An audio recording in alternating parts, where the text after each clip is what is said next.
ధ్వని, ఆలోకం. ఆలోకం అంటే ప్రకాశం, ధ్వని యొక్క ప్రకాశం.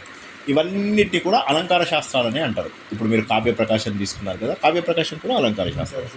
ఇవన్నీ అలంకార శాస్త్రాలే. అయితే ధ్వని అనేది ఆల్రెడీ ఎప్పటి నుంచో ఉంది. కాకపోతే ఏంటంటే దాన్ని వాడుతున్నా కూడా ఇది వాడుతున్నాము అని చెప్పి గుర్తించలేకపోయారు జనాలు.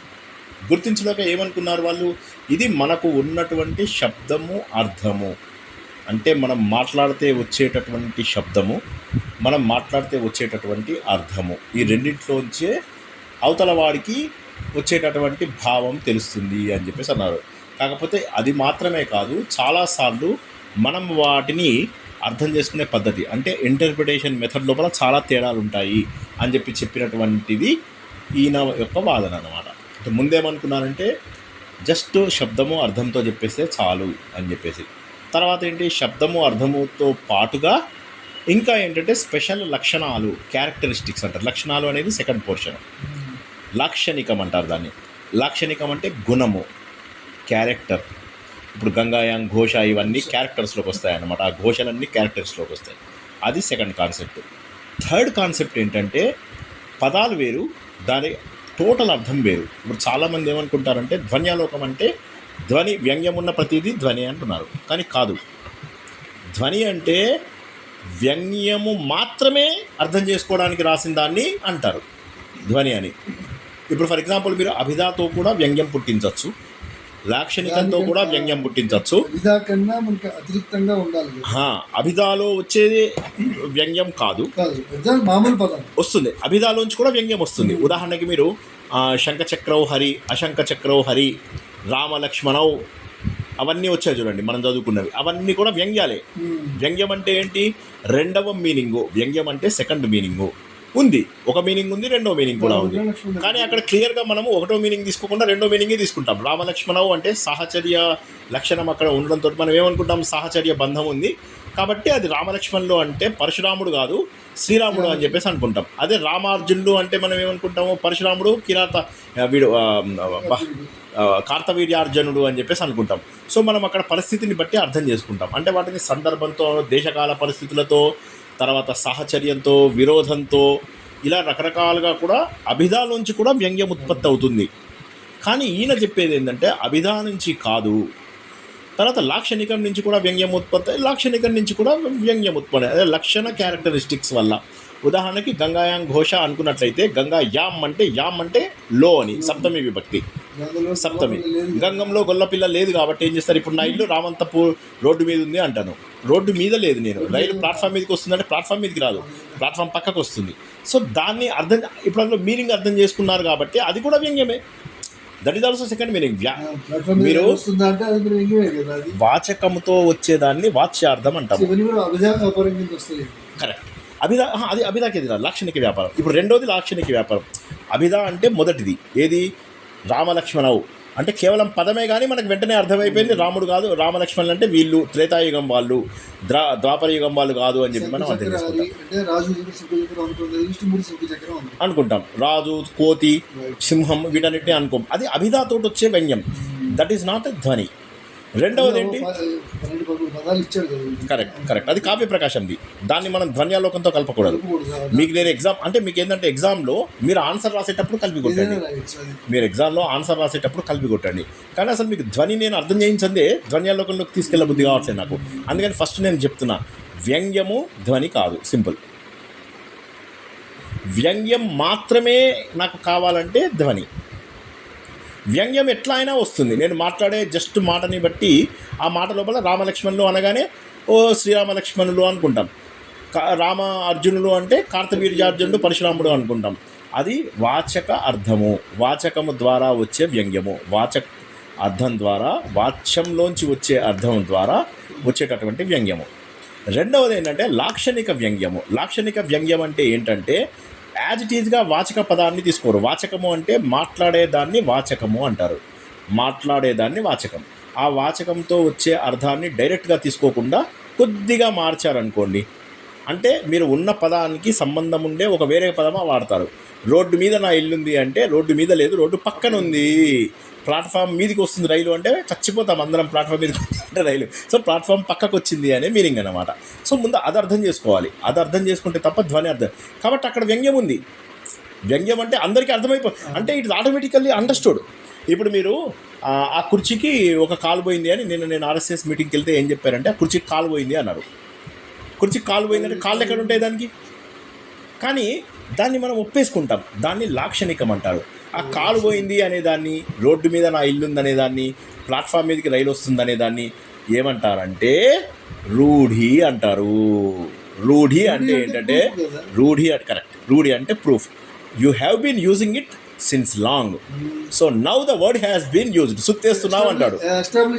ఎస్టాబ్లిష్. సుత్తేస్తున్నావు అంటాడు. సుత్తేస్తున్నావు అంటే ఏంటి? సుత్తిని కొట్టడమా? వాచ్యార్థం తీసుకుంటే సుత్తితో కొట్టడం అనేటటువంటిది మీకు వాచక. దాన్ని లాక్షణిక అర్థం ఆటోమేటిక్గా మీకు తెలియకుండా వచ్చేస్తుంది. లాక్షణిక అర్థం అంటే it is commonly used. So you don't need to pressure yourself. Everybody can understand వాచకార్థము. ఎవ్రీబడి కెన్ అండర్స్టాండ్ ద లాక్షణిక అర్థం. సో ఈ పదాల్లో మనకి వాచ్యార్థం కన్నా లాక్షణికార్థమే మనకి ఎక్కువ ప్రివేల్ అవుతుంది. రెండో దాంట్లో. మొదటి దాంట్లో వాచకార్థంలో ఏది? హరి రామలక్ష్మణుల్లో వాచ్యార్థం. అది శుద్ధి కొడుతున్నాడులో లక్షణార్థం. సుత్తి కొడుతున్నాడు, రోడ్డు మీద ఇల్లుంది, కుర్చీ విరిగింది.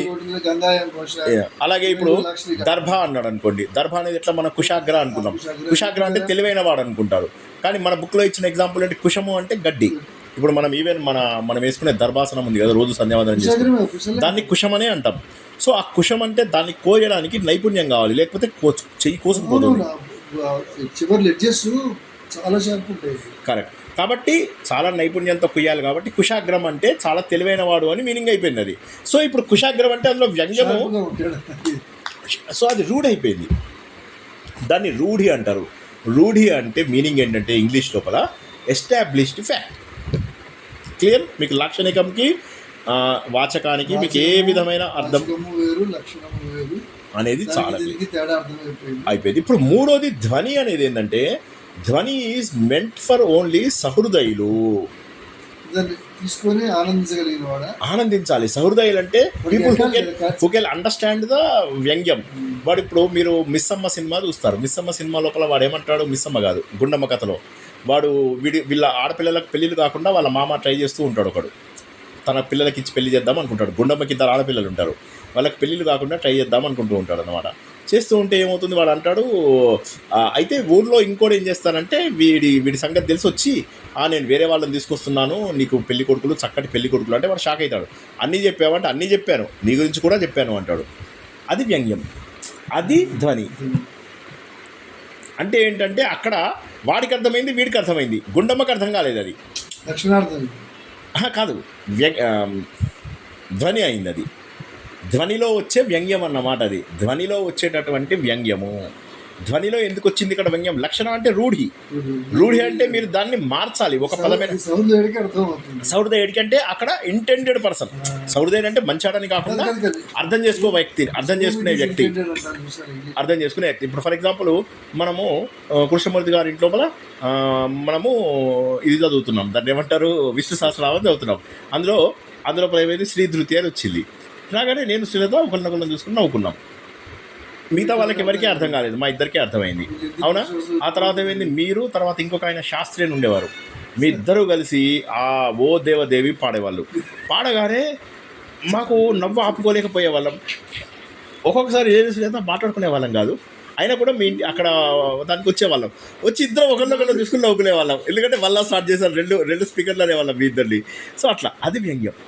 సో వ్యంగ్యం అనేది ఏంటంటే అది కేవలము దాంట్లో ఉన్న రసాన్ని అర్థం చేసుకునే వాడికి మాత్రమే వస్తుంది. ఈ రస ఉత్పాదన అనేటటువంటిది ఏదైతే ఉంటుందో ఆ రస ఉత్పాదనకు ప్రతి ఒక్కటిలో ఒక స్థాయి భావం ఉంటుంది, ఒక పర్మనెంట్ ఫీలింగ్ ఉంటుంది. ఆ పర్మనెంట్ ఫీలింగ్ లేపడానికి ఒక విభావం కావాలి. విభావం అంటే ఏంటంటే ఒక పర్టికులర్ రసాన్ని లేపేదాన్ని విభావం అంటారు. అన్నిట్లో అదే ఉంది. అన్నిట్లో మీరు నాట్యశాస్త్రం కూడా మీకు ఫ్రీక్వెన్సీ వచ్చినప్పుడు సింక్ అవుతుంది. కరెక్ట్. సో ఇక్కడ కూడా ఏంటంటే మీకు ఆ రసాన్ని లేపగలిగేటటువంటిది అంటే రావాలి. అది రాసే కవులు చాలా గొప్ప వాళ్ళు ఉంటారు. వాళ్ళ హృదయాలలోంచి పొంగి పొరలుతూ వస్తుంది ధ్వని. ఇప్పుడు కొన్ని పాటలు వింటూ ఉంటే మనం అచేతనంగా అయిపోతాం. సో అది సింక్ అవుతుంది. అది అందులో ఉన్నటువంటి ఒక నిబిడీకృతమైనటువంటి అర్థాన్ని మనం చేసుకున్నట్లయితే మనం ఏది మరపురాని బాధ కన్నా మధురమే లేదు అన్నాడు. దాన్ని స్ట్రైట్గా అర్థం చేసుకుంటే మనకేం అర్థం కాదు. కానీ అది అనుభవంలోకి వచ్చినప్పుడు మనం అబ్బా చిన్నప్పుడు ఏం ఎంజాయ్ చేసాం రా అని చెప్పేసి జ్ఞాపకం. అది ధ్వని అంటే. ధ్వని అనేది ఒక గొప్ప కాన్సెప్ట్. అయితే ఇది మనం సారంలాగా తెలుసుకుంటాం, ఎగ్జామ్ కోసం కాదు. ఎలాగో సారం ఇది. ఈ సారం నేర్చుకోవడం ఇంపార్టెంట్. 70% ఎట్టి పరిస్థితుల్లో వస్తాయి. కానీ ఇక్కడ సారం ఈజ్ మోర్ ఇంపార్టెంట్. సారం చదివితే గుండె స్తంభించాలి. ఇప్పుడు రసహృదయం మనం కాబట్టి స్తంభించాలి. అందుకోసమని ఆయన ఏం చేశాడు, ఈయన స్టార్టింగే స్వేచ్ఛా కేసరిన అనేటటువంటి ఒక పద్యం చదువుతూ అందులోపల ఈ మంగళాచరణం ఇచ్చాడు నరసింహస్వామికి. ఇచ్చి అందులోపల 3 రకాల వ్యంగ్యాలు వచ్చేటటువంటి, అంటే 3 రకాల ప్రతీయమాన అర్థాలు, అంటే డైరెక్ట్ మీనింగ్ కాకుండా ఇండైరెక్ట్ మీనింగ్ అర్థం, 3 రకాల ప్రతీయమాన అర్థాలు ఉంటాయి శర్మ గారు. దాన్ని మొదటిదేమో వస్తు అంటారు, తర్వాత అలంకారం అంటారు, తర్వాత రసం అంటారు. అయితే ఈ మూడింటిని మళ్ళీ కలిపేస్తే రసమే. చెప్పండి. వస్తు అలంకార రసాల మూడింటిని కలిపేస్తే మళ్ళీ రసమే వస్తుంది. కాబట్టి 3 రకాల ధ్వనులు ఆయన అందులో చూపించాడు. రసం ఉందా 2 పదాలు బాగా గుర్తున్నాయి. నేను వెళ్తాను, ఓకే వాచార్థం చెప్పంటాను, వాళ్ళు ఏది పొమ్మంటుంది. శాంతి దగ్గరికి వెళ్తాను, రక్షణార్థం చెప్పంటే పొమ్మంటుంది. రాంబాబు దగ్గరికి వస్తా, అబ్బాయి నేను సహృదయానికి నాకు అర్థం కాలేదంటాడు. సో ఇవన్నీ ఉండాలి. రసం ఉండాలి. ఆ రసం ఉన్నప్పుడు మాత్రమే, అంటే ఈ అలంకారాలు ఇవన్నీ ఏవైతే ఉన్నాయో ఉన్న భాషను అందంగా చేయడానికి ఉపయోగపడ్డాయి. ఒక చనిపోయిన వ్యక్తి ఉన్నాడు, ఆ చనిపోయిన వ్యక్తికి మీరు వాడికి ఎంత అలంకారం చేసి లాభం ఏమిటి, ఎన్ని డప్పులు కొట్టి లాభం ఏంటి, అందులోపల ఆత్మ లేదు. కాబట్టి ధ్వని అనేది ఆత్మ, అలంకారాలు అంగములు. So this is the concept that we have to understand. ఇప్పుడు ఈయన ఏం చేశాడు, ఇందులోపల ఈయన గోళ్ళని చంద్రుడితో కంపేర్ చేశాడు. ఈ లక్ష్మీ నరసింహస్వామి ఏం చేస్తున్నాడంటే మన బాధలను, ఆయన నమ్ముకున్నటువంటి భక్తులని తన గోర్లు అనేటటువంటి దాంతో హిరణ్యకశిపుణ్ణి చంపేసినట్టుగా మన బాధలను ఎవరైతే ఆయనని ఆపన్నమవుతారో, ఆయనను ఎవరైతే ఆశ్రయిస్తారో వారిని ఆయన కాపాడతాడు. ఎవరైనా మధు అనేటటువంటి రాక్షసుని చంపాడు, మధుసూదన అంటారు. ఇక్కడ దీన్ని మధు రిపో అన్నాడు. మధు అంటే మధు అనే రాక్షసుడు, మధుకైటబుల్ ఉన్నారు కదా, వాళ్ళు గులిలోంచి వచ్చారన్న ఏదో చెప్తారు కదా, ఆ మధుకైటబుల్ అనే రాక్షసులను చంపిన వాళ్ళు ఇక్కడ మధురిపో. ఆ మధురిపో అని చెప్పినప్పుడు అక్కడ క్లియర్గా వస్తువు గురించి చెప్తున్నాడు ఆయన. వస్తువు అంటే ఏంటి, ఎందులోపల అయితే ఒక పదము దాంట్లోపల కొంత క్వాంటిటీ ఉంటుందో దాన్ని వస్తువు అంటామన్నమాట. అంటే ఇక్కడ మీరు క్వాంటిఫైయబుల్ థింగ్, మధువు అనేవాడు ఒక రాక్షసుడు, చంద్రుడు అనేవాడు ఒక వస్తువు, మళ్ళా తర్వాత శ్రీనివాసు అనేవాడు ఒక వస్తువు. అంటే సంథింగ్ దట్ ఈజ్ ఎగ్జిస్టింగ్. సత్వము అనేదాన్ని వస్తువు అంటారు. మళ్ళీ ఒకసారి చెప్తాను, సత్వము అనేదాన్ని వస్తువు అంటారు. ఈ సత్వం అనేదాన్ని నామం అని కూడా అంటారు అని చెప్పేసి మనం ఎక్కడ తెలుసుకున్నాము, నిరుక్తంలో తెలుసుకున్నాము. ఏదైతే ఎగ్జిస్ట్ అవుతుందో దాన్ని వస్తువు అంటారు. అంటే వాస్తవముగా ఉండేది వస్తువు, అది దాన్ని ఏమంటారు, వస్తువు. ఈ వస్తు ధ్వని ఆయన మధురిపో అని చెప్పడం వల్ల, అంటే బాబు నువ్వు విష్ణుమూర్తి ఇక్కడ మధువు అనేటటువంటి వస్తువు అనే దాన్ని చూపిస్తున్నాడు. మధువు అనే రాక్షసుని నువ్వు సంహరించి మమ్మల్ని ఆ విధంగా కాపాడుతున్నావు అని చెప్పేసి అంటున్నాడు. నువ్వు నరసింహస్వామి అవతారంలో ఉన్నప్పటికీ మధురిపో అంటే మధుసూదనుని కూడా చంపినటువంటి వాడివి, మా కష్టాలన్నీ తొలగించడానికి నువ్వు రెడీగా ఉన్నావు అన్నాడు. కాబట్టి ఇది వస్తువు యొక్క ధ్వని. కేవలం మధురిపో అనడం ద్వారా ఇంత మీనింగ్ తీసుకొచ్చాడు. ఉదాహరణకి శ్రీకృష్ణుడు భగవద్గీతలో చాలాసార్లు అర్జునుడిని ఏమంటాడు, మహాబాహో అంటాడు. అంటే ఏంటి, గొప్ప బాహువులు కలవాడా అనేది మీనింగ్ కాదు, అది మీనింగ్ అది కాదు, అది వాచ్యార్థం. వ్యంగ్యార్థం ఏంటంటే చాలా శక్తి ఉన్నవాడా అనేది. మళ్ళీ అది కూడా లాక్షణికార్థమే, ధ్వని కాదు. మరి ఏమిటి దాని అసలు అర్థము అంటే, నువ్వు బాబు బయట ఉన్నటువంటి వాటన్నిటిని నువ్వు ఓడగొట్టగలిగావు, ఇంద్రియాల పైన కూడా నువ్వు నీ దమ్ము చూపించుకో, ఇంద్రియాలపై ఏడుస్తూ కూర్చుంటున్నావు కదా, ఏడవ. సో అది మూడోది, అక్కడ ధ్వని వచ్చింది. ధనంజయ అంటాడు. ధనంజయ అని ఎందుకంటాడు శ్రీకృష్ణుడు? 100 పేర్లతో ఎందుకు పిలుస్తాడు అర్జునుడిని? ఎందుకంటే ధ్వని అనేటటువంటి, ఇవన్నీ ఎగ్జామ్లో రాస్తాం మనం, ఇవన్నీ వీళ్ళందరూ రాయరు, మనం రాస్తాం. ఏంటంటే ధనంజయ, ధనంను జయించిన వాడా అంటే మీనింగ్ ఏంటి, ధనమును జయించావయ్యా నువ్వు. నీకు ధనం కాదు యుద్ధం చేస్తున్నది నువ్వు ఎందుకోసము, ధనంజయ అంటే ధనమును జయించిన వాడు కాదు. ధనమును జయించినవు అర్జున అంటే మీనింగ్ ఏంటంటే నీ హృదయ దౌర్బల్యాన్ని దాటుకో అని సహృదయం బాహ్యాన్ని గెలుచుకొని అంతరాన్ని గెలవలేకపోతున్నావు అనేది ఒక మీనింగ్ వస్తుంది. అంటే నువ్వు ఇప్పుడు యుద్ధం చేస్తున్నది నువ్వు ఎవరి కోసం యుద్ధం చేస్తున్నావు? ధర్మం కోసం యుద్ధం చేస్తున్నావు, ధనం కోసం కాదు అనే మీనింగు. అదేవిధంగా అర్జునుడిని ఏమంటాడు? నువ్వు అనఘుడవి అంటాడు. అనఘుడు అంటే పాపరహితుడు. పాపరహితుడు అంటే పాపాలు చేయలేదని మీనింగ్ అది కాదు. నువ్వు చేసేటటువంటి పనులన్నీ కూడా ధర్మబద్ధమైనవి కాబట్టి నీకు పాపాలు రావు అని చెప్తున్నాడు. అది ధ్వని.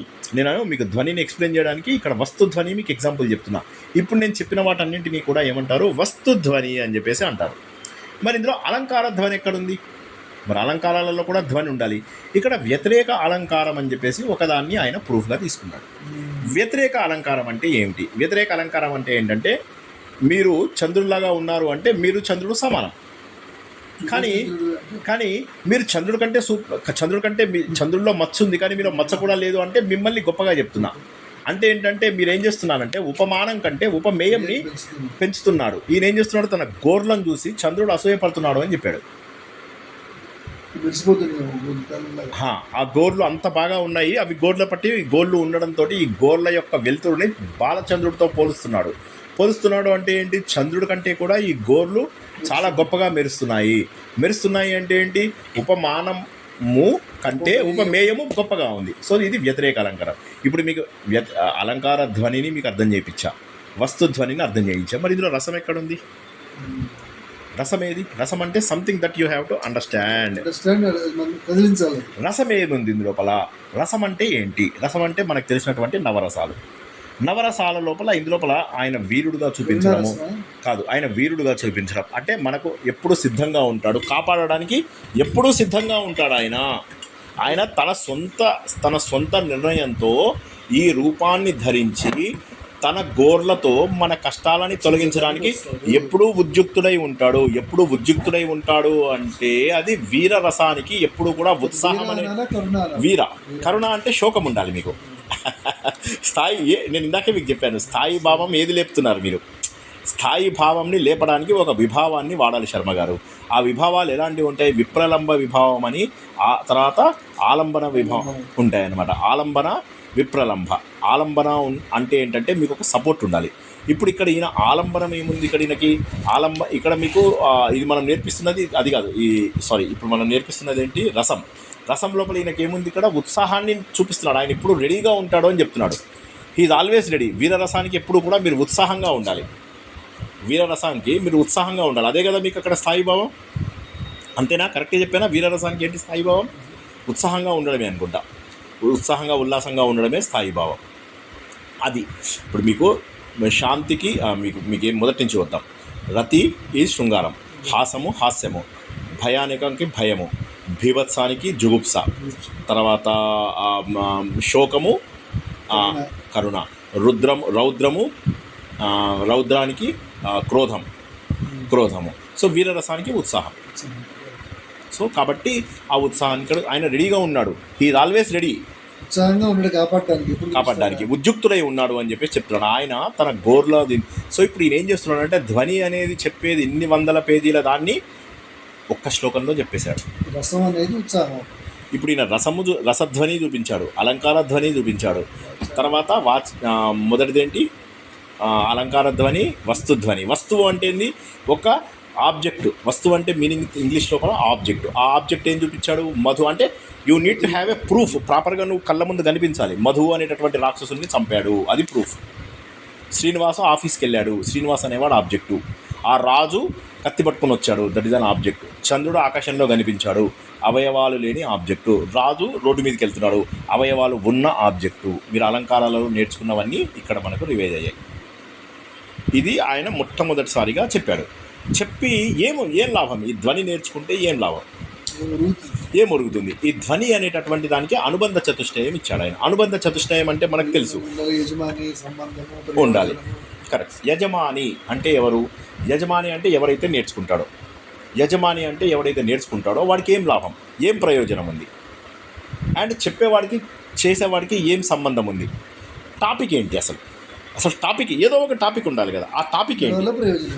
ఆ టాపిక్ ఏంటి, ఆ టాపిక్ వల్ల ప్రయోజనం ఏంటి, దాని చెప్పే వాళ్ళ మధ్య సంబంధము ఏముంది, అండ్ ఆ నేర్చుకుంటున్నటువంటి యజమాని లేదా అధికారి వారెవడు, ఇది ఏ దానికైనా ఎస్టాబ్లిష్ అవ్వాలి. ఫర్ ఎగ్జాంపుల్ ఇప్పుడు మీరు భగవద్గీత చెప్తున్నారు, నాకు చెప్తుంటే ఏమవుతుంది, నాకు అర్హత ఉందా లేదా, దెన్ ఐఎమ్ అధికారి. చెప్పేవాళ్ళకి కాదు, వినేవాడికి అధికారం. నెక్స్ట్ మన ఇద్దరికి మధ్య సంబంధం ఏంటి, గురు శిష్యుల సంబంధం. విషయం ఏంటి, ఆత్మతత్వం. విషయం ఆత్మతత్వం. ప్రయోజనం ఏంటి, నేను ముముక్షుణ్ణి అవుతాను. అదేవిధంగా ఇక్కడ ఏం చెప్తున్నాడు, టాపిక్, ఇక్కడ విషయం ఏంటి, ధ్వని స్వరూపం. ఎవరికి చెప్తున్నాడు, అధికారి ఎవడు, మీకు ఎవరైతే సహృదయత ఉన్నవాడు, రసాన్ని ఆస్వాదించగలిగేవాడు అని రాయండి. సహృదయుడు రాసినా తప్పలేదు, సహృదయుడు లేదా రస ఆస్వాదం చేయగలిగేవాడు అని చెప్పి రాయండి. మూడో పాయింట్ ఏమొస్తుంది, ఏంటి లాభం ఏంటి, ప్రయోజనం ఏంటి అంటే మీకు ఇది ధ్వని స్వరూపము తెలియడం వల్ల ఏమవుతుందంటే మీకు మానసిక శారీరక ఉత్సాహం కలుగుతుంది. శరీరంలో మనసులోంచి శరీరానికి కూడా ఉత్సాహం వస్తుంది. కాబట్టి మానసిక. చివరి పాయింట్ ఏంటి, వీళ్ళిద్దరి మధ్య సంబంధం ఏంటి, సంబంధం ఏంటంటే ఈ గ్రంథంలో ఉన్న విషయంలో ఉన్న సంబంధం ఏంటంటే ఒకడు ఒక విషయాన్ని ప్రతిపాదిస్తున్నాడు, ఆ ప్రతిపాదించిన విషయము ఎవరికి నేర్పిస్తున్నారు, ప్రతిపాద్య అంటారు. అది ఏంటంటే ఒక బుక్కు ఆ బుక్లో ఉన్నదానికి సంబంధము ఒకటి, అదొక సంబంధం. రెండో సంబంధం కూడా చెప్తున్నా మీకు, ఆనందవర్ధనుడికి శర్మ గారికి ఉన్న సంబంధాన్ని కూడా ఇక్కడ సంబంధం అని రాయొచ్చు. మీరు బుక్లో లేదు కదా శ్రీనివాస్ గారు, ఇది నేను రాస్తే ఏం లేదు, శుభ్రంగా నా పేరు చెప్పి క్లియర్గా మీకు ఫస్ట్ ఇది అర్థమైపోయింది కదా. ఇప్పుడు ఆయన ఏమన్నారంటే ఇవన్నీ నేను చెప్తున్నాను కానీ కొంతమంది జనాలు దీన్ని అర్థం చేసుకోవడం లేదు. 3 రకాల జనాలు ఉన్నారు. కొంతమంది అసలు ఇది లేనే లేదు, ధ్వని లేనే లేదంటున్నారు. కొంతమంది ఏమంటున్నారు ఉన్నది కానీ ఇది నేను చెప్తున్న లాక్షణికలో కూడా వాళ్ళు రెండో కేటగిరీని భక్తవాదులు అంటారు, అభావవాదులు. పొమ్మన్నారు అంటే ఉంది కానీ we don't know how to define అని అన్నారు. మొదటి వాళ్ళు ఎందువల్ల మేము డిఫైన్ చేయలేకపోతున్నాము అని చెప్పారంటే మొదటి వాళ్ళకున్న ప్రాబ్లం వేరు. వాళ్ళు ఏమంటున్నారంటే ఇందులోపల ఏదైనా ఒక అందం కలగాలి అంటే ఇప్పుడు నువ్వు చెప్తున్నది అర్ధాలంకారాల నుంచి వస్తుంది, గుణాల నుంచి వస్తాయి. కానీ మీకు మరి అది ధ్వని అంటే మేము ఒప్పుకోము, ఇట్ ఇస్ ఆల్రెడీ దేర్ అని చెప్పేసి వాళ్ళు ఏమంటారంటే 3 ఎగ్జాంపుల్స్ ఇచ్చాడు కానీ 3 సిమిలర్ గా కొంత చేంజ్ ఉంది. మొదటిదాంట్లో శబ్దాలంకారాలు అర్ధాలంకారాలతో అయిపోయింది. తర్వాత ఏమో ధ్వని అనేది గుణాల నుంచి వస్తుంది. అంటే గుణాలు అక్కడ వృత్తులు రీతుల గురించి చెప్పేటటువంటిది రెండవ వికల్పం. అది కూడా మొదటి దాంట్లోకే వస్తుంది. వృత్తులు రీతులు ఇవన్నీ కూడా మొదటి దాంట్లోనే వస్తుంది. తర్వాత వృత్తులు రీతులు కాకుండా మళ్ళీ మీకు స్వరూప మాత్ర నిష్ట సౌందర్యము సంఘటన అందులోపల ఏమవుతుంది, సంఘటన అంటే ఏంటంటే అక్షరాలను కలపడం ద్వారా వచ్చేటటువంటి అందము, అర్ధగుణాల వల్ల శబ్దగుణాల వల్ల. అంటే ఏమవుతుంది మీకు అర్ధగుణాల వల్ల, అర్థాలకు అర్థం ఎప్పుడు వస్తుంది మీకు చెప్పండి. ఫస్ట్ శబ్దాలను కలిపితే అర్థం వస్తుంది, అది ఈ సంఘటన ఆశ్రిత సౌందర్యం. సంఘటిస్తే అంటే ఏంటి, మీకు అర్థాలు కావాలి, అర్థాలలోంచి మీకు సౌందర్యం రావాలి అంటే పదముల యొక్క వర్ణముల యొక్క సంఘటితమైనటువంటి శక్తి మీకు కావాలి. అది సంఘటనాశ్రిత సౌందర్యం. అంతకంటే ముందున్నదేంటి, స్వరూపం అంటే ఏంటి, జస్ట్ చూపించడం. అది శబ్దాలంకారాల వల్ల శబ్ద సౌందర్యము, అర్ధాలంకారాల వల్ల అర్ధ సౌందర్యం వచ్చేస్తుంది. అది సంఘటన ఆశ్రితం అంటే ఏంటంటే మీరు కలపడం వల్ల, వాళ్ళన్నింటినీ కలపడం వల్ల వచ్చేటట్టు. అంటే ఫస్ట్దేమో సింగిల్ పదాల వల్ల శర్మ గారు, తర్వాత వచ్చేది ఏంటంటే మీరు వాటిని కలపడం వల్ల వచ్చేటువంటి అంటే ఈ గుణాల ద్వారా వచ్చేటటువంటిది ఏదైతే ఉందో అది ఆల్రెడీ ఉంది కదా, మళ్ళీ మీరు ఎందుకు కొత్తవి చెప్తున్నారు. తర్వాత గుణాలలోనే ఈ రీతులు ప్రవృత్తులు ఉన్నాయి. మరి అవన్నీ కరెక్ట్ వృత్తులు రీతులు ఇవన్నీ కూడా గుణ అలంకారాల నుంచి వచ్చినవే కదా. ఇప్పుడు మీకు వృత్తులు రీతులు అంటే ఏంటంటే మీరు గట్టిగా మాట్లాడడానికి కొన్ని అక్షరాలు ఉన్నాయి, మృదువుగా మాట్లాడడానికి కొన్ని అక్షరంగా ఉన్నాయి, గ్రామీణ స్లాంగ్లో మాట్లాడడానికి, కోమలంగా మాట్లాడడానికి, లలితంగా మాట్లాడడానికి, గట్టిగా పరుషంగా మాట్లాడడానికి, పరుష వృత్తి, లలిత వృత్తి, గ్రామ్య వృత్తి అంటారు. ఈ 3 రకాల వృత్తులలో మాట్లాడడానికి మా దగ్గర అక్షరాలు ఉన్నాయి. ఉన్నాయి. ఆ అక్షరాలు ఉండగా మళ్ళీ నీకు ప్రత్యేకంగా మేము ఏమి వేరే ఏముంది, ఏం లేదు, ధ్వని ఎక్కడ ఉంది అని అంటున్నారు. రెండోది ఏమంటున్నారు, రీతులు. రీతి అంటే ఏంటి?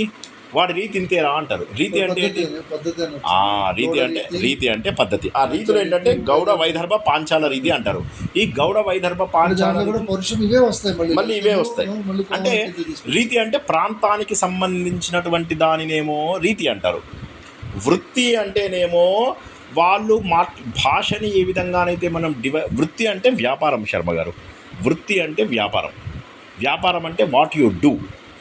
రీతి అంటే ఏంటంటే ఒక ప్రాంతానికి సంబంధించింది, పద్ధతి లొకేషన్. వృత్తి అనేది వైడ్ స్ప్రెడ్, వైడ్. రీతి అనేది సబ్సెట్ లాంటిది. ఇప్పుడు మీరు ఫర్ ఎగ్జాంపుల్ తీసుకుంటే గోదావరి జిల్లా వాళ్ళు, కృష్ణా జిల్లా వాళ్ళు అంటే అవి రీతులు అవుతాయి. భాషలు వేరు వేరు ఉంటాయి. రీతులు అవి రీతులు. ఆ రీతుల లోపల ఏమవుతుంది, మీ ఆచారాలు వేరు, మా ఆచారాలు వేరు అనేటటువంటి దాన్ని ఏమో రీతి అంటారు. మీరు వృత్తి అంటేనేమో వాళ్ళు చేసేటటువంటి పనులు అంటే డాక్టర్, కలెక్టర్, ఇంజనీర్ అనేటటువంటి మొదటి కేటగిరీ శర్మ గారు. రెండో కేటగిరీలో వచ్చే వాటిని ఏమంటారంటే మీరు రాయలసీమన, తెలంగాణన, ఆంధ్రానా అనే వాటిని అది అంటారు. అవి రీతులు. మొదటిది మీరు డాక్టరా, ఇంజనీరా, కలెక్టరా అనేటటువంటి వాటిని వ్యాపారము, వృత్తి, చేష్ట అంటారు శర్మ గారు. క్లియర్ కదా? వాటిలో ఉండగా ఇవన్నీ మాతోటి ఉన్నాయి, మళ్ళా నువ్వు తీసుకొచ్చి కొత్తగా మాకేదో కన్ఫ్యూజ్ చేయకయ్యా అంటున్నారు అనేసి అది చెప్తున్నారు. తర్వాత వాళ్ళు ఏమంటున్నారు, ఇప్పుడు ఈ ధ్వని అనేటటువంటిది నువ్వు రెండో వికల్పము very similar to the above, కాకపోతే ఇందులోపల చిన్న ఇదేంటంటే నువ్వు శబ్దంలో కలుపుతావా, దీన్ని అర్థంలో కలుపుతావా, దేంట్లో కలుపుతావు అంటే వాళ్ళు అనేదల్లా కూడా వాచకంలో నుంచి రావాల్సిందే. ఏదైనా మాట్లాడందే అర్థం లేదు కదా. వాడు ఈ రెండవ వికల్పంలో వాడు చెప్పేది ఏంటంటే నువ్వు ఎక్కడ నువ్వు ఇది చేస్తున్నావు. ఉదాహరణకు తీసుకున్నట్లయితే ఇప్పుడు మనకి ఇప్పటివరకు ఈ రెండవ వికల్పం చాలా ఇంపార్టెంటు. మొదటి వికల్పం లాగానే మీకు అనిపించినప్పటికీ కూడా ఇందులోపల మీకు ఎక్కడ డిఫరెన్స్ వస్తుందంటే, మీరు ఇప్పుడు మన దగ్గర ఎన్నో కావ్యాలు రాసాం, ఎన్నో కథలు రాసాం. ఆ కథలలో లేనటువంటిది నువ్వేదన్నా కొత్తది చెప్తున్నావా మాకు? గుణార్థాల్లో ఆల్రెడీ కలిసిపోయిన శబ్దాలంకారాలు ఉంది అంటే you are going to invent a new method. అది రెండవ వికల్పం. రెండవ వికల్పం ఏదైతే ఉందో that is more important. First వికల్పంలో ఏమైంది మళ్ళీ ఒకసారి చెప్తా చూడండి. ఫస్ట్ వికల్పం టాక్స్ అబౌట్ స్వరూపమాశ్రిత సౌందర్యం, రెండోది సంఘటనాశ్రిత సౌందర్యం. ఈ 2 రకాల లోపల మనకు రాదు. తర్వాత వాడేమంటాడు, ఓకే ఇవి కాదు, వృత్తులు రీతులలో వస్తుందా, వృత్తులు రీతులు మా గుణాలంకారాలలో ఆల్రెడీ భాగం కాబట్టి అందులో కూడా రాదు. మొదటి వికల్పం ఏంటి. రెండో వికల్పంలో ఏమంటాడంటే నువ్వు ఎందులో చేరుస్తావో చెప్పు. ఫస్ట్ శబ్దాలలో చేరుస్తావా, అర్థాలలో చేరుస్తావా అంటే ఇదేంటి మొదటి వికల్పం లాగానే లేదు. మొదటి వికల్పం లాగా లేదు. ఏమంటాడు, మనకు ఇతిహాసాలు, పురాణాలు, వేదాలు ఇవన్నీ ఆల్రెడీ మనకు ఉన్నాయి కదా. వీటిల్లో లేనటువంటి కొత్త పద్ధతి నువ్వేం రాస్తున్నావు? ఆల్రెడీ ఎస్టాబ్లిష్డ్ మెథడు కొందరు వేల మంది రాసేసింది. దీనికి ఆయన తర్వాత బ్యూటిఫుల్ జవాబు చెప్తాడు. ఆయన ఏమంటాడంటే ఫస్ట్ ఆయన అసలు ప్రతీయమాన అర్థం చెప్పేటప్పుడే ఏమంటాడు తెలుసా, రామాయణం ఏదైతే ఉందో ఆ రామాయణంలో శోకంతో ప్రారంభమైంది, అది రసంతో ప్రారంభమైంది. ఆ శ్లోకంలో ఉన్నటువంటిది రసము, వెనకాల ఆయన హృదయంలో ఉన్నటువంటి కల్లోలం మనకు కనిపిస్తుంది, ఆయన తపన మనకు కనిపిస్తుంది అని చెప్పేసి అంటాడు. వీడేమన్నాడు, ఒక మెథడ్ ఉంది, ఆ మెథడ్ ఇది కాదు అన్నాడు. కానీ ఏమన్నాడు, ఇట్ ఈస్ ఆల్రెడీ దేర్. ధ్వని అనేది నేను కొత్తగా కాన్సెప్చువల్లీ కొత్తగా చెప్తున్నది, but it is already existing. రసమే మీరు మెయిన్ కావ్యస్యాత్మ ధ్వనిరితి అంటే మీరు కావ్యం యొక్క ఆత్మనే ధ్వని అని చెప్పి ఇది ఏంటంటే చాలా బాగా అర్థం చేసుకుంటే కానీ ఇది అర్థం కాదు. ఆయన ఏమంటాడు, you are inventing a new method అంటే no, I'm not inventing a new method అని చెప్పిన తర్వాత చెప్తాడు. మూడవది ఏమంటాడంటే ధ్వని కనుక నువ్వు ఏదో రకంగా నువ్వు ఉంది అని చెప్పేసి అంటే సరే మాకున్న గుణాలంకారంలో ఒకటిగా కన్సిడర్ చేస్తాం. అదిగాక చాలామంది చాలా వాక్ వికల్పాలు చేశారు. 500, 600 అవి వచ్చాయి. భరతముని ఆల్రెడీ కొన్ని అలంకారాలు పెడితే దానికి మేము ఇంకో బోల్డ్ అన్న అలంకారాలు పెట్టాము. భరతముని కేవలం ఉపమాలంకారము, రూపమాలంకారం ఇలాంటివి పెడితే మేము దానికి 400, 500. నీది నిజంగా కొత్త పాయింట్ అయితే కొత్త అలంకారం అని ప్రూవ్ చేయి. దిస్ ఈజ్ మూడవ వికల్పం. మూడవ వికల్పంలో ఏమంటున్నానంటే నువ్వు దాన్ని అలంకారంగా యాడ్ చెయ్యి అంటున్నారు. మూడవ వికల్పం. రెండవ వికల్పంలో don't disturb the existing process. Already రసం అనట్లేదు వాళ్ళు, అనట్లేదు వాళ్ళు ఏమంటున్నారు, మన కావ్యాలలో ఎక్కడ ధ్వని మాట్లాడనప్పుడు ఇన్ని కావ్యాలు ఆల్రెడీ వచ్చేసాయి. Who are you to bring a new concept which is already not there, because we already have so many documents with us. సెకండ్ది చాలా. ఫస్ట్ దాంట్లో ఏం మాట్లాడుతున్నారు, అసలు ఇది శబ్దాలలో వాటిల్లోనే రావాలి. అర్థాలు అనేటటువంటివి ఏవైతే ఉన్నాయో అవి సంఘటితం చేయడం వల్ల వాక్యములు ఏర్పడడం ద్వారా మాకు వచ్చినవి. స్వరూపంతో వచ్చేవి శబ్దం యొక్క ఇవి, ఈ రెండింటితోటి వచ్చేటటువంటి వాటిల్లో లేకుండా నువ్వు ఎక్కడి నుంచి తీసుకొచ్చావు అని చెప్పేసి ఈ 3 రకాలవి చెప్పి, నువ్వు ఒకవేళ వాక్ వికల్పమే అన్నావు అనుకో, వాక్కు వికల్పం అలా వాక్ వికల్పం అయ్యేటట్టయితే సరే దాన్ని ధ్వని అంటే అనుకో, కానీ ప్రూవ్ చేసేసి కొత్త అలంకారం కొత్తదనం లేదు, కొత్త పేరు పెట్టావు అంతే అని చెప్పేసి రాసేసేయి అని చెప్పేసి చెప్పాడు అనమాట. భక్తవాదులు వస్తారు. ఇక భాక్తవాదులు ఏం చెప్తారు, ఇదంతా కూడా ఇప్పుడు మీకు మొదటి దాంట్లో ఇన్ని వికల్పాలు వచ్చాయి, మీకు 3 వికల్పాలు వచ్చాయి. మొదటి దాంట్లో 3 వికల్పాలు, ఆ 3 వికల్పాలకు మీకు 4-5 డెఫినేషన్స్ వచ్చాయి. ఇదంతా కలిపి మీరు ఎగ్జామ్లో రాయాలంటే తల తెగిపోతుంది. మీరు ఎంత రాయగలరో అంత రాయండి. ఇప్పుడు నేను చెప్పిన దాన్ని ఏమంటారంటే అభావవాదం అంటారు. ధ్వని అభావవాదం, ధ్వని లేదు అనే కాన్సెప్ట్స్ రాయమంటే 3 రాయాలి. ఇప్పుడు మీరు ఇప్పటివరకు నేర్చుకున్నటువంటిది కేవలం ఒక అభావవాదం మాత్రమే. అభావవాదం అంటే అదొక్కటే రాయాలి, ఎందుకంటే ఇది రాసేసరికి మీకు 4 పేజీలు. ఇదే చాలా పెద్దది. ఇప్పుడు మీకు మళ్ళీ ఇవన్నీ రాలేదు కదా. ఇప్పుడు స్వరూప మాత్రం రాయాలి, సంఘటన స్థితం రాయాలి, వ్యక్తులు అంటే చెప్పాలి, వ్యక్తులు అంటే చెప్పాలి. మళ్ళీ ఆ 3 ఇది ఒకటి, ఇది అభావంలో ఒకటే. ఇది రెండో దానికి వచ్చేసరికి ఏంటంటే ఆల్రెడీ ఇన్ని అలంకారాలు పురాణాలు ఉన్నప్పుడు ఇది తీసుకోవాల్సిన కొత్త కాన్సెప్ట్ ఏమీ లేదు కదా. Don't disturb the existing concept, అది రెండోది. మూడో దానికి వచ్చేసరికి ఏంటంటే నువ్వు ఏది చెప్పినా కూడా అది ఉన్న గుణాలంకారాలు వాటిలోనే పడుతుంది. కాబట్టి ఆల్రెడీ ఉన్నట్టు అది కూడా ఉన్నట్టు యు యూజ్ అనదర్ అలంకారం నేమ్, కొత్త అలంకారం పేరు పెట్టుకో అంతే. శబ్దాలంకారం గుణాలంకారం మీద పడు. అందుకని ధ్వని అనే కొత్త పేరు తీసుకురావు. ఇదంతా కలిపితే 4 మార్కులకి మీరు ఎంత రాయగలరో చూసుకోండి. అంటే నేను ఎందుకు ఇంత డీటెయిల్ గా చెప్పానంటే ఆ కాన్సెప్చువల్ అర్థం. అభావాది 12 మార్కులు అడగకూడదు లేదు కదా. లేదు డిజర్వ్ దాంట్లో కంటెంట్ అంత ఉంది. కరెక్ట్. ఇప్పుడు ఇక భక్తి అనేటటువంటిది ఏదైతే ఉందో శర్మ గారు, this is very detailed and very complicated. భక్తి అంటే దీని మీనింగ్ ఏంటంటే సమీపము అని అర్థం. భక్తి అంటే సమీపము, భక్తి అంటే దేవుడిలో భాగము, భక్తి అంటే శ్రద్ధ యొక్క హయ్యెస్ట్ లెవెలు. మళ్ళీ చెప్తున్నా, భక్తి అంటే శ్రద్ధ యొక్క హయ్యెస్ట్ లెవెలు, భక్తి అంటే భగవంతుడి సమీపము, భక్తి అంటే ఇంకోటి ఏం చెప్పాను, భక్తి అంటే భగవంతుడి సమీపం, ఒకటి చెప్పే భాగము. దీనిని ఏమంటారంటే గుణవృత్తి అంటారు. దిస్ ఈజ్ పార్ట్ ఆఫ్ ఏ లక్షణ. ఇప్పుడు మనకేమైందంటే ఫస్ట్ది మొత్తము మనము చాలా వరకు వాచ్యార్థంలో మనం తెలుసుకున్నాం. ఇందులో లక్షణంలోకి వచ్చాడు వాడు. వచ్చి ఏమంటాడంటే ఓకే నువ్వు చెప్పినట్టుగా ఒక రకమైనటువంటిది ఉండొచ్చు, ఆ ఉన్నా కూడా అది భక్తవాదం అయి ఉండొచ్చు. భక్తవాదం అంటే ఏంటి? What do you understand by భక్తవాదం? వ్యంగ్యము గంగాయాం ఘోష. ఇది ఎక్కడైనా రాయచ్చు, ఏ పేపర్లో రాసినా తప్పలేదు. గంగాయాం ఘోష అనేటటువంటి దాన్ని తీసుకుంటే అందులోపల మనము మొదటి దాని వాచ్యార్థం కనుక రానప్పుడు మనం ఏం చేసాము, లక్షణార్థం కోసమై వెతికాము.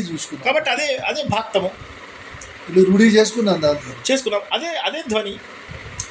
నీకు చెప్పిన శబ్దం ద్వారా, చెప్పినటువంటి అలంకారాల ద్వారా నీకు బాగా అనిపించలేదు అంటే లక్షణార్థానికి వెళ్ళిపో, అదే భక్తవాదం. కాబట్టి దాన్ని ఏమంటారంటే తాద్రూపవాదము అంటారు. రెండోది తత్రూపము. రెండో కాన్సెప్ట్ ఏంటి భక్తవాదం లోపల? ఇది లక్షణ రెండు ఒకదానికొకటి. ఇది ఉంటే అది ఉంటుంది, అది ఉంటే ఇది ఉంటుంది అంటాడు. ధ్వని ఉందా, అక్కడ లక్షణం ఉండాలయ్యా. బాబు నువ్వు ఏం మాట్లాడుతున్నావు? Why don't you understand? భక్తి అన్నా లక్షణ అన్నా ఒకటే. భక్తి ఉంటే లక్షణం ఉండాలి, లక్షణం ఉంటే భక్తి. దీన్ని ఏమంటారంటే లక్షణవాదం అంటారు. భక్తిలో భక్తవాదంలో 3 ఉంటాయి. ఒకటి తద్రూపవాదము, రెండోది లక్షణవాదము, మూడోది ఉపలక్షణవాదము. ఉపలక్షణం అంటే ఏంటంటే అట్లీస్ట్ 1 క్యారెక్టరిస్టిక్ ఉంటుంది. ఉపలక్షణం అంటే అట్లీస్ట్ 1 క్యారెక్టరిస్టిక్ ఉంటుంది. కొన్ని క్యారెక్టరిస్టిక్స్లో ఒక క్యారెక్టర్ అయినా ఉంటుంది. అది ఉండడం వల్ల ఏమవుతుందంటే సరిపోతుంది నీకు, ఈ భాగ్యవాదంలోకి వస్తుందన్న భావన వచ్చేస్తుంది, నీకు సరిపోతుందయ్యా, అది సరిపోతుంది అని చెప్పేసి ఇక్కడ ఏం చేస్తాడంటే వాడు లక్షణ మొత్తం ఎక్స్ప్లెయిన్ చేశాడు. లక్షణ అంటే ఏది, మీరు కావ్య ప్రకాశంలో చదువుకుంటున్నటువంటి లక్షణవాదం మొత్తం ఎక్స్ప్లెయిన్ చేశాడు. లక్షణం అంటే ఏంటి, లక్షణం అంటే ముందు ముఖ్య అర్థానికి మీకు బాధ కలగాలి, మొదటి నెంబర్ 1. ముఖ్య అర్థంతో సంబంధం ఉన్నటువంటి ఒక వాక్యాన్ని తీసుకోవాలి, రెండోది. మూడోది రూఢి లేదా ప్రయోజనం ఉండాలి, దాన్ని లక్షణవాదం. అది మొత్తం ఇక్కడ ఎక్స్ప్లెయిన్ చేశాడు, ఫుల్గా ఎక్స్ప్లెయిన్ చేశాడు. అంటే ఏంటి, మీకు ఇంతకుముందు చెప్పినట్టుగా గౌర్వాహిక అని మనం శ్రీనివాస్ ఎద్దు తర్వాత కొన్ని రోజులకి ఎద్దు అనేస్తారు, సాధ్యవసానం అన్నమాట. అది అలాగ మనం చెప్పేసుకుంటున్నాం కదా, ఆల్రెడీ మన దగ్గర ఉన్నాయి, అవి ఆల్రెడీ ఉన్నాయి. శుద్ధ లక్షణ, గౌణి లక్షణ అని ఉన్నాయి, అలాంటివి మన దగ్గర ఆల్రెడీ ఉన్నాయి. ఇండైరెక్ట్ వే లోపల ఇవన్నీ ఉన్నాయి. ప్రాచీన అలంకారికులు అందరూ కూడా దీన్ని ఒప్పుకున్నారు. మళ్ళీ నువ్వు కొత్తగా ఏం చెప్తున్నావు, కొత్తగా అంటే ఏంటంటే భాక్తము అనేది కొత్తది కాదు, ఇందులోనే నువ్వు పెట్టేసుకో. ఎందుకంటే భాక్తం అనేది లాక్షణికం ద్వారా వచ్చే లక్ష్యార్థము కాబట్టి నువ్వు లక్షణంతోని నువ్వు అర్థాన్ని చెప్పుకో. అంటే మనం ఇప్పుడు దీంట్లో చెప్పచ్చు, ఎప్పుడైతే మీకు వాచ్యార్థం ఫెయిల్ అవుతుందో అప్పుడు దాని లక్షణాలను తీసుకొని లక్షణం ప్రకారం దాని భావాన్ని రూఢి చేసుకుంటే భక్తవాదంలోకి వచ్చేస్తుంది. భక్తవాదం ఇది సబ్సెట్ ఆఫ్ లక్షణవాదం, లాక్షణికవాదం. సో కాబట్టి ఏమంటున్నాడు, భాక్తం అంటే భాగము, ఒక భాగము.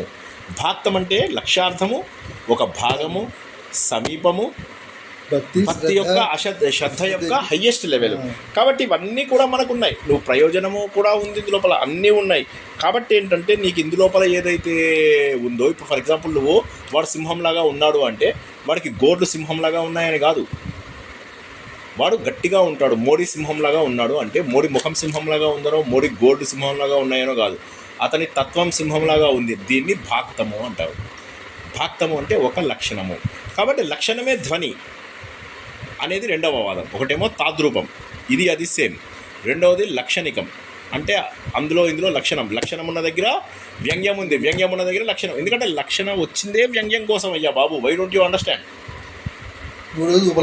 మూడోది ఉపలక్షణ అంటే సమ్ క్యారెక్టరిస్టిక్ ఉంది కదా అని చెప్పేసి అంటారు. ఇక అనిర్వచనీయ వాదులు ఏంటంటే వాళ్ళు అంటారు ఇది ఏదో కొత్తగా ఉన్నటువంటి మాట నిజమే, కాకపోతే how do you define it. వాళ్ళు ఏమంటారంటే దీన్ని మేము ఎలా తెలుసుకోవాల్సి వస్తుంది అంటే మా వల్ల తెలుసుకోవడానికి కొద్దిగా కష్టంగా అనిపిస్తుంది, దీన్ని ఎలా చేయాలి అంటే అప్పుడు ఇతను అంటాడు అనమాట అని. అప్పుడు ఈయన సహృదయుల యొక్క డెఫినేషన్ ఇచ్చాడు. అంటే ఏమంటాడంటే హృదయం కలిగిన ప్రతి ఒక్కడు కూడా సహృదయుడే. అంటే హృదయేన సహవర్తంతే అంటే హృదయం ఎవరికైతే ఉంటుందో వాడు. తర్వాత సమానం హృదయం ఏషాంతే సహృదయ. ఒక్క నిమిషం. ధ్వన్యాలోకము చాలా చాలా చాలా చాలా ఇంపార్టెంట్. ఇది ఎంత ఇంపార్టెంట్ అంటే దీనికి మీద ఒక 5-6 గంటలు పెట్టారనుకోండి, పెడితే జీవితం మారిపోతుంది. ఇట్స్ ఎ వండర్ఫుల్ వే. నేను చెప్పే కదా ఇప్పుడు భగవద్గీత చెప్పేదంతా నేను ధ్వని మీదనే. ఆ ధ్వని అనేటటువంటిది చాలా ఇంపార్టెంట్. ఎందుకంటే ఈ ధ్వని గురించి ఏంటంటే ఇది మాటలకు అందదు. ఈ ధ్వని తత్వం అనేటటువంటిది సహృదయాలు మాత్రమే, కరెక్ట్, సహృదయాలు తమ హృదయాలతో మాత్రమే తెలుసుకోగలిగేది. ఇది సామాన్యంగా మాటలతో చెప్పగలిగేది కాదు. వాడు ఏమంటున్నాడు, హృదయేన సహవర్తంతే, హృదయంలో ఉన్న వాళ్ళు మాత్రమే తెలుసుకోగలరు. మళ్ళీ ఏమంటున్నాడు, సమాన హృదయం ఏషాం తే, ఎవరికైతే సమహృదయం ఉంటుందో, సమానమైన హృదయం ఉంటుందో, అంటే మంచిని చెడుని అన్నింటినీ సరిగా ఆలోచించి విచక్షణతో ఉండేటటువంటి జనాలు ఎవరైతే ఉంటారో వారు మాత్రమే సహృదయులు. అంటే తమ హృదయంని ఇతర హృదయాలని సమానంగా చూసుకోగలిగేవారు, అందరినీ సమానంగా చూసుకోగలిగేవాడు, అందరిలో ఉన్నటువంటి భావాలను అర్థం చేసుకునేవాడు సహృదయుడు. కాబట్టి ఆ సహృదయుల కోసమే నేను చెప్తున్నాను ఇది. ఎందుకంటే ఎప్పుడైతే నేను ఈ కావ్యాలను ఇలా నేను పరిశీలిస్తూ ఉంటానో నాకు అందులోపల వచ్చేటటువంటి ఆ ఫీలింగ్స్ తోటి నన్ను నేను మర్చిపోతాను. అప్పుడు నేను సహృదయుని. ఇప్పుడు సినిమా చూస్తుంటే, చిరంజీవి సినిమా చూస్తుంటే మనం ఆ భావంలోకి వెళ్ళిపోతాం. అది సహృదయత. అంటే సహృదయత, అంటే వాళ్ళతో కలిసిపోవడం, అది సహృదయత. ఎవరైతే దాన్ని ఫీల్ అవుతారో, మరి మనమందరం సహృదయులమే, అందరం సహృదయులమే. సినిమా చూసినప్పుడు ఎలా అయితే ఎవడే సుబ్రహ్మణ్యం ఇవాళ 100సారో 200సారో చూశాను. ఎందుకు చూశాను? 3 గంటల టైము ఎగ్జామ్ టైంలో అయినా ఎందుకు చూశాను? ఎందుకంటే అది చూడాలనిపించింది. దట్ ఈస్ వాట్ రసము అని చెప్పేసి అప్పుడు ఆయన ఏమంటున్నాడంటే, సహృదయులు ఎవరైతే ఉంటారో వాళ్ళు కావ్యం యొక్క ఆత్మ అని చెప్పేసి ఏదైతే చెప్తున్నారో అది ధ్వని. అంటే ఈ వాచ్యం యొక్క అర్థము, లక్షణం యొక్క అర్థము ఇవన్నీ మీరు చెప్పారు ఆల్రెడీ, కాబట్టి అవి నేను ఇప్పుడు చెప్పదలుచుకోలేదు. నేను ఏం చెప్తున్నానంటే అందరూ కూడా వాచ్యార్థాన్నే ప్రతీయమాన అర్థంలాగా భావిస్తున్నారు. కానీ వాచ్యార్థం వేరు, ఇండైరెక్ట్ మీనింగ్ అయినటువంటి ప్రతీయమాన అర్థం వేరు. వాచ్యార్థం మీరు అందరూ చెప్పేశారు, కానీ నేను చెప్పేది ప్రతీయమాన అర్థము. ఇది కావ్యం యొక్క ఆత్మ. మీరు చెప్తున్నటువంటివన్నీ కూడా అంగములు, నేను చెప్తున్నటువంటిది ఆత్మ. శబ్దార్థములు అనేటటువంటివి శరీర అంగములు. కానీ నేను చెప్పబోతున్నది ఏదైతే ఉందో రసం ఆత్మ అంటాడా, కావ్యం యొక్క ఆత్మ ధ్వని అంటాడు. కావ్యం యొక్క ఆత్మ ధ్వని, కావ్యం యొక్క అంగములు, అలంకారములు, శబ్దాలు, అవన్నీ వాచ్యార్థం కూడా. వాచ్యార్థము అంటే అవి, లక్షణార్థం కూడా అవే. కానీ ఏదైతే ఆత్మలాగా, సోల్ లాగా ఉందో, విచ్ ఈస్ మోర్ ఇంపార్టెంట్, దాన్ని ఉత్తమ కావ్యంగా ఎప్పుడైతే మనం కావ్య ప్రకాశంలో తెలుసుకున్నామో అది. కాబట్టి ఆ వాచ్యార్థము ప్రతీయమానార్థము అనేటటువంటివి రెండు వేరువేరుగా ఉన్నాయి. ఈ వాచ్యార్థం అనేటటువంటిది ఏదైతే ఉంటుందో చాలామంది అలంకారాల ద్వారా, వాటి ద్వారా చాలా విశదీకరించేశారు. కాబట్టి ఇక వాచ్యార్థం నేను ఇప్పుడు చెప్పదలుచుకోవట్లేదు అని చెప్పేసి ఆయన తర్వాత కారిక లోపల చెప్తాడనమాట. నేను వాచ్యార్థం చెప్పాల్సిన అవసరం ఏముంది, ఆల్రెడీ వాచ్యార్థం చాలామంది చెప్పేశారు. కాబట్టి నేను కేవలము ప్రతీయమాన అర్థం మాత్రమే చెప్తాను. ఈ ప్రతీయమాన అర్థం అనేది మీరు మామూలుగా అనుకునేటటువంటి వాచ్యార్థం కంటే తేడా. ఉదాహరణకు మీరు స్త్రీలలో చూసినట్లయితే వారు శరీరం కనిపించేటటువంటిది ఏదైతే ఉందో వారి శరీర భాగాల కంటే కూడా వారిలో ఉన్నటువంటి కళ అని ఏదైతే అంటామో లావణ్యం, ఆ లావణ్యాన్ని గుర్తిస్తారు. ఏ విధంగానైతే మీరు స్త్రీలలో లావణ్యాన్ని గుర్తించి ప్రతీయమానం అని చెప్పేసి చెప్తున్నారో, అంటే అవయవాల కంటే వేరయ్యి మీరు హృదయం ద్వారా మాత్రమే తెలుసుకోవాలి. ఫర్ ఎగ్జాంపుల్ ఒక అవతల పర్సన్ మీకు నచ్చడు, ఇక్కడ అమ్మాయిలను తీసేసి మామూలుగా అర్థం చేసుకుంటే అవతల వ్యక్తి మీకు నచ్చకపోతే ఏమవుతుంది, అయినప్పటికీ కూడా వాళ్ళ శరీర భాగాలను, వాళ్ళ శరీరం ద్వారా అందంగా లేకపోయినా కూడా వారితో మీకు మాట్లాడాలనిపిస్తుంది, వాళ్ళతో ఉండాలనిపిస్తుంది. అది వారితో మీకు కనెక్ట్. ఆ కనెక్టే ప్రతీయమానము. ప్రతీయమానం అనేది ఏదైతే ఉంటుందో అది మీకు మాటల ద్వారా, పైన ఉన్నటువంటి వస్తువుల ద్వారా అర్థం చేసుకోలేనటువంటి ఒక మీనింగు. అంటే అది కేవలము సహృదయుల లోచనాలకు మాత్రమే కనిపిస్తుంది. అది అమృతంలాగా అనిపిస్తుంది. సహృదయుల లోచనాలకు అమృతం. అది సహృదయుల లోచనములకు అమృతమయంగా కనిపించేటువంటిది మాత్రమే ప్రతీయమానార్థము. అది తప్ప ఇంకేమీ లేదు. వాచ్యార్థము వేరు, ఇది వేరు అని చెప్పేసి ఆయన ఏమంటాడు, నేను ఈ వ్యంగ్యంలో 3 రకాలు అని చెప్పేసి చెప్తున్నాను. అందులో మొదటిది వస్తు రూపము, తర్వాత అలంకారం అనేది సెపరేట్ చాప్టర్, అది ప్రస్తుతానికి మనకు లేదు. వస్తురూప వ్యంగ్యాన్ని, తర్వాత రసరూప వ్యంగ్యాన్ని ఈ అధ్యాయంలో మనం నేర్చుకుంటున్నాము అని చెప్పేసి ఆయన ఏమంటున్నాడు, నేను వస్తురూప వ్యంగ్యాన్ని చాలా రకాలుగా వివరిస్తాను. మొదటిది ఏంటంటే, నేను పాజిటివ్గా మాట్లాడితే దాని అర్థం నెగిటివ్గా ఉంటుంది. ఒక ఆమె ఏం మాట్లాడుతుందంటే తన ప్రియుడిని రెగ్యులర్గా కలుస్తూ ఉంటుందన్నమాట. కలిసినప్పుడు ఏమవుతూ ఉంటుంది, కలిసినప్పుడు అక్కడ ఎప్పుడు ఒక మనలాంటి పిలక బ్రాహ్మడు వచ్చేసి ఏం చేస్తున్నాడు, పువ్వులు కోసుకుంటూ వెళ్తున్నాడు. అతను ఇక్కడికి రావడం వీళ్ళకి డిస్టర్బెన్స్గా ఉంది. అప్పుడు ఆమె ఏమందంటే, అక్కడ అబ్జర్వ్ చేసింది ఏంటంటే వాడికి అక్కడ కుక్కను చూస్తే భయం వేస్తుంది వాడికి. అందుకని ఏం చెప్పిందంటే, బాబు ఇక్కడ నువ్వు చూడు, నువ్వు రోజు కుక్కకు భయపడుతున్నావు కదా, ఇంకా రేపటి నుంచి భయపడకు, రెగ్యులర్గా ఇక్కడికి రా, ఎందుకంటే ఆ కుక్కని ఇక్కడ ఒక సింహం వచ్చి తినేసిందిలే అని చెప్పింది.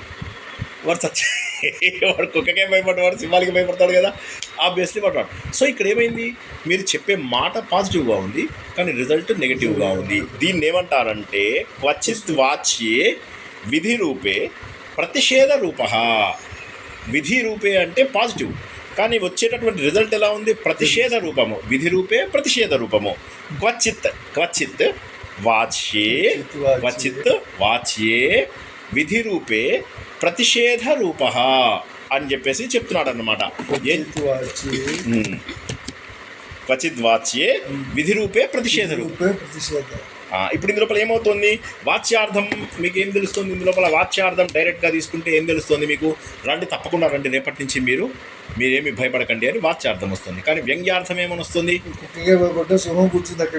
ఎలా వస్తుంది అని చెప్పేసి అంటున్నాడు. అంటే ఇక్కడ పాజిటివ్గా చెప్పిన నెగిటివ్ మీనింగ్ వచ్చింది. ఇది మీరు లాక్షణికం నుంచి ఎలా కనిపెడతారు, కనిపెట్టడం. ఇది మీకేంటి, దాన్ని అర్థం వాడికి అర్థమైపోయింది. వాడికి అర్థమైపోయింది. ఇప్పుడు మా ఫ్రెండ్ ఉన్నాడు, మా జైపాల్ హైదరాబాద్లో వాళ్ళ చుట్టాలింటికి వచ్చాడు. వస్తే అదే టైంలో ఏమైంది, నిజామాబాద్ చుట్టాలింటికి వచ్చాడు, 2 నెలలు 3 నెలలు ఉన్నాడు, ఇక్కడే రాసి వెళ్దాం అనుకుంటున్నాడు. ఆ టైంలో ఏమైంది, నిజామాబాద్లో సెంటర్ పెట్టాడు. కలిసి అరే నీకు ఇంకా హైదరాబాద్ వచ్చే పని లేదురా అన్నారు వాళ్ళు. ఇప్పుడు అతను అంటే దాని మీనింగ్ ఏంది, ఇద్దరు నిజామాబాద్ సెంటర్ పెట్టుకోవాలని మీనింగ్. సో వాళ్ళు చెప్పింది పాజిటివ్గా చెప్పారు, అమ్మ నువ్వు మళ్ళీ ఇక్కడ దాకా రావక్కర్లేదులే అని చెప్పి. కానీ రెండో మీనింగ్ ఏంది, నువ్వు నిజామాబాద్ పో, నువ్వు ఇక్కడ మా దగ్గర నిన్ను భరించాల్సిన కర్మ మాకు మట్టలేదులే అని చెప్పి అని అట్లాగా. సో అది క్వచిత్ వాచ్యే విధి రూపే ప్రతిషేధ రూప. ప్రతిషేధ రూప ఇక్కడ మనకేంటి క్లియర్గా ఇది వస్తువులలో ఉన్నటువంటి వ్యంగ్యం. వస్తువు అంటే మీకు కనిపిస్తున్నాయి, వస్తువులన్నీ కనిపిస్తున్నాయి, మనుషులు వాళ్ళు వీళ్ళందరూ కనిపిస్తున్నారు, కనిపిస్తున్న దాని మీద. ఇప్పుడు మీకు ఇందులో అలంకారం ద్వారానో దాని ద్వారానో వస్తున్నటువంటి కాదు, డైరెక్ట్గా. సో కాబట్టి వస్తువు అంటే కంటెంట్ ఉన్న దగ్గర మీకు కనిపిస్తుంది. కంటెంట్ అక్కడ సత్వం ఒకటి ఉంది, దాన్ని వస్తువు అంటారు, వాస్తవంగా కనిపిస్తున్నాయి. రెండోది ఏంటంటే క్వచిత్ వాచ్యే ప్రతిషేధ రూపే విధి రూప.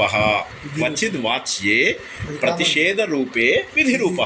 ఇందాకదేంటి విధి రూపే ప్రతిషేధ రూప, ఇప్పుడేంటి ఉల్టా ప్రతిషేధ రూపే విధి రూప.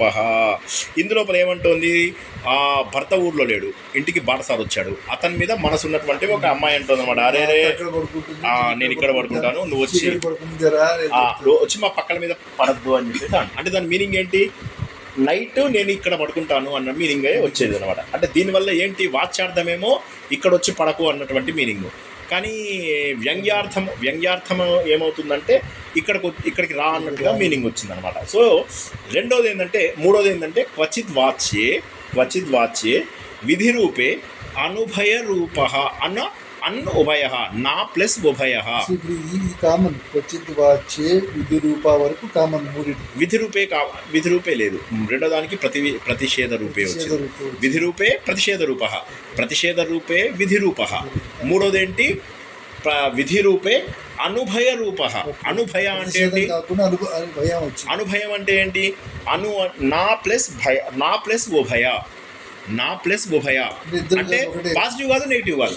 అంటే ఇప్పుడు మీరు చెప్పిన మాటకి ఎటు తీసుకోవాలో తెలియదు. ఇప్పుడు వాడు సినిమా లోపల ప్రతిఘటన సినిమా లోపల విజయశాంతి వాడిని అంటుంది, వాడికి అర్థం కాదు ఇది నన్ను తిడుతుందా పొగుడుతుందా అంటాడు. మీరు సినిమా చూశారు కదా, మీరు ఆ సినిమా అది కోట శ్రీనివాసరావు కాదు, అతనండి విలన్ చరణ్ రాజ్తోని కోట శ్రీనివాసరావు అంటాడు అనుకుంటా. అందులోపల ఏమవుతుంది, తను వెళ్తాను, వాడికి చాలామంది గర్ల్ ఫ్రెండ్స్ ఉంటారు, అతని దగ్గరికి వెళ్తాడు. ఆ రోజుల్లో ఇది కామన్ ఉండేది కాబట్టి మనం దాన్ని తప్పుగా తీసుకోకుండా చూసినట్లయితే అతను వెళ్తున్నా అని చెప్పేసి అన్నాడు. వెళ్తున్నా అనేసరికి ఇప్పుడు ఆమె ఏమంటుంది, నువ్వు వెళ్తే వెళ్ళు, కాకపోతే ఇప్పుడు ఏమైందంటే ఈ బాధలు ఈ నిట్టూర్పులు ఇవన్నీ కూడా నాకు ఒక్కదానికే ఉండని, నేను బాధపడతానని చెప్పేసి జాలితోటి నువ్వు నా దగ్గర ఉన్నావు అనుకో, నువ్వు ఆమెను కూడా బాధ పెడతావు, ఆమెకు కూడా నువ్వు నిట్టూర్పులు ఇవన్నీ కూడా ఇవన్నీ అవుతాయి. అది కాక ఆమెను వదిలేసినందుకు నువ్వు కూడా నిట్టూర్పులు బాధలు అనుభవిస్తావు. ఇప్పుడు ఏమంటుందంటే నువ్వు వెళ్తే ఒక్కదాన్ని బాధపడతావు, నువ్వు బాధపడాలి, నేను బాధపడాలి. ఇప్పుడు వాడు వెళ్ళాలా వద్దా? సో వాడు వెళ్ళమని చెప్తుంది, ఆమె వెళ్ళమని చెప్తుంది. కానీ ఇందులో వెళ్ళాలో వెళ్ళకూడదో సందిగ్ధమానంగా ఉంది. దీన్ని ఏమంటారు అంటే క్వచిత్ వాచ్యే విధి రూపే అనుభయ రూప.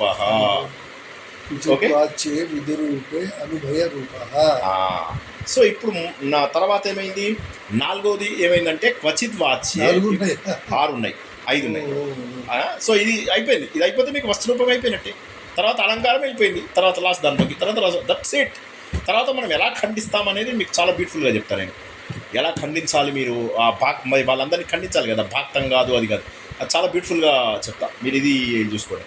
క్వచిత్ వాచ్యే ప్రతిషేధ రూపే అనుభయం. ఇందాకేమో పాజిటివ్గా చెప్పి వెళ్ళాలా వద్దా అని చెప్పి డిసైడ్ చేసింది, ఇప్పుడేమంటుంది నెగిటివ్గా చెప్పి వెళ్ళాలా వద్దా చేస్తుంది.